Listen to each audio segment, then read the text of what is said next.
Hello guys, welcome back to my YouTube channel. তো আজকে বের হলাম ঈদের পরের দিন এখন বিকেলবেলা যাচ্ছে একটু ঘুরতে। আজকে যাচ্ছে একটু বেনাপোলের দিকে।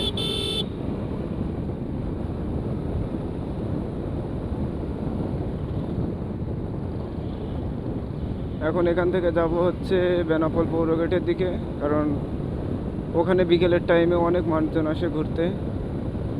জায়গাটাও অনেক সুন্দর, অনেক দিন যাওয়া হয়নি, ভাবলাম তো আজকে বিকেলবেলা একটু গিয়ে ঘুরে আসি। ঈদের দ্বিতীয় দিন হওয়াতে আজকে রাস্তায় অনেক চাপ, মানে গাড়ি ঘোড়া মানুষজন অনেক। সাবধানতার সাথে বাইক চালাতে হবে।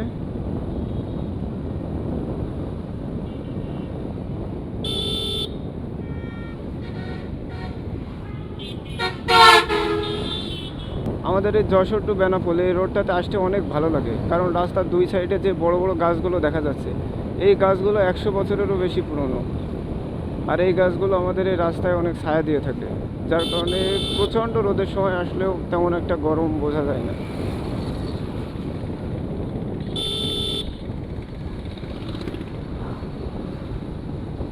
ভাই রাস্তায় তো ইজি বাইক কেন, এই ইজি বাইকগুলো না, এরা বেপরোয়াভাবে গাড়ি চালায়।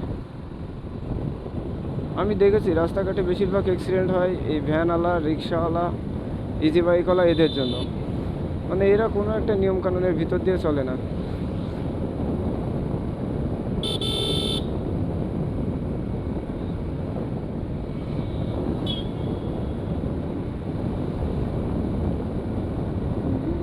ওকে, তো আমরা দেখতে দেখতে ফাইনালি চলে আসলাম গদখালি বাজারে। আর গদখালির এই মোড়টাতে অলওয়েজ ভিড় থাকবেই, কারণ এখান থেকে বাম পাশে চলে গেছে পানিসারার রাস্তা।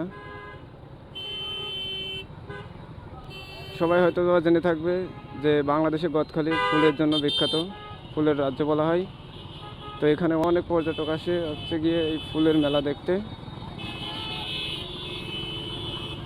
ওকে, তো আমাদের মনে হচ্ছে নিচে দিয়ে যেতে হবে।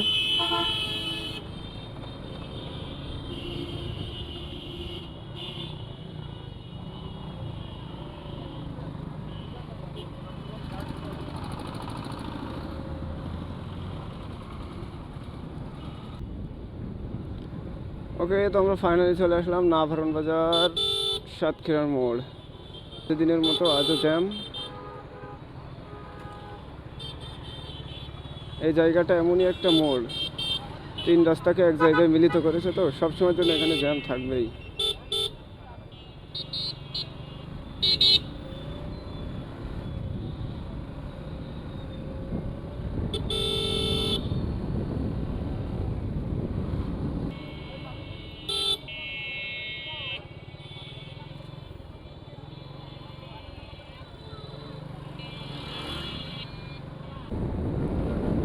ওকে, তো আমরা নাভারণ বাজার পার হয়ে এসেছি। আর প্রতিদিনের মতো নাভারণ বাজার পার হয়ে আসলে এইদিকে রাস্তা একটু ফাঁকা পাওয়া যায়, কিন্তু আজকে দেখছি অতটাও ফাঁকা নাই। তবে ওইদিকে যতটা জ্যাম ছিল তার থেকে কম আছে। তাহলে দেখতাম যশোর থেকে বেনাপোল পর্যন্ত এই রাস্তাটা অনেক ভাঙা ছিল, রাস্তা অনেক খারাপ ছিল, বাট এখন নাই, এখন অনেক উন্নতি হয়েছে।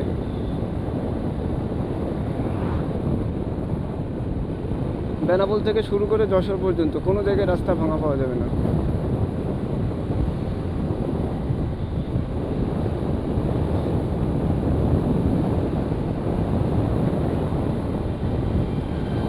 নাভারণ বাজারটা পার হলে এই রাস্তাটা অনেক ফাঁকা পাওয়া যায়, যে গাড়ি চালাতে অনেক মজা লাগে।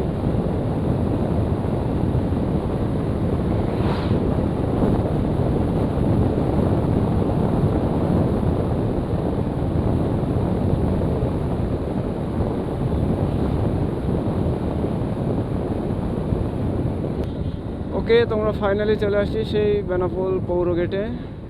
আর এখানে তো এসে দেখছি অনেক ভিড় রে ভাই। আমাদের মতো মনে হচ্ছে আরও মানুষ এখানে ঈদ পালন করতে আসছে। এখানে এসে গেটের সামনে সবাই ছবি টবি উঠাই, ভিডিও বানাই, রিলস বানাই, টিকটক বানাই। আমি এর আগে অনেক ছবি উঠাইছি এখানে। আগে একটু সামনে থেকে ঘুরে আসি, তারপর এখানে দাঁড়াবো। আগের তুলনায় এখন আশেপাশে অনেক দোকান বেড়ে গেছে। ওকে, তো আমরা যাবো এখানে ডান সাইডে।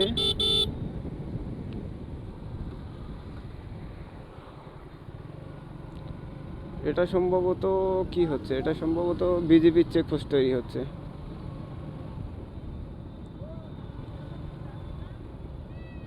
বিকেলের টাইমটা কাটানোর মতো একটা অসাধারণ একটা জায়গা।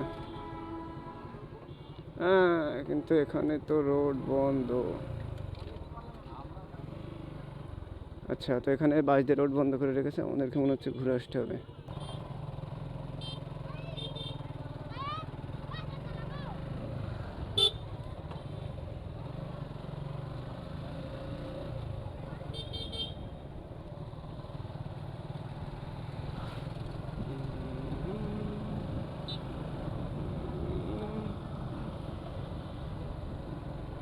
অসাধারণ একটা জায়গা। এখন এখানে এক জায়গায় দাঁড়াতে হবে, তারপরে একটু ফটো ভিডিও ওঠাবো, একটু বন্ধুদের সাথে আড্ডা দিব, তারপরে আবার আপনাদের সাথে দেখা হচ্ছে। তো ফাইনালি এখানে বসে থাকতে থাকতে অনেক রাত হয়ে গেছে, রাত হয় নাই, সন্ধ্যা হয়ে গেছে। তো এবার এখান থেকে বের হয়ে যাব। অনেক ভালো একটা সময় কাটালাম এখানে, বন্ধুরা মিলে অনেক আড্ডা দিলাম, অনেক ছবি তুললাম, ভিডিও বানালাম, দিনটা অনেক ভালো কাটলো।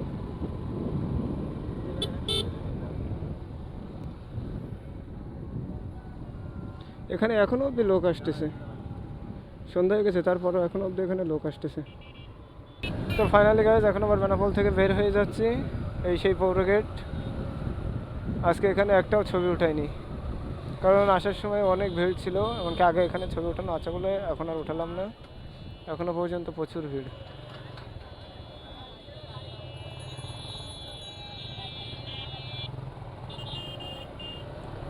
রাত হয়ে গেছে, জানি না রাত্রে ব্রিজের ভিউটা কেমন আসতেছে। সরি, ব্রিজ না, রাত হয়ে গেছে, জানি না রাতে এই গেটের ভিউটা কেমন আসতেছে।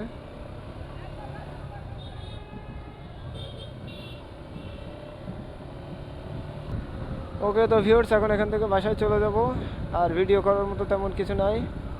তো আজকের ভিডিও এই পর্যন্তই, দেখা হচ্ছে আবার আগামী কোনো ভিডিওতে। ততক্ষণ পর্যন্ত বিদায় নিচ্ছি, বাই বাই।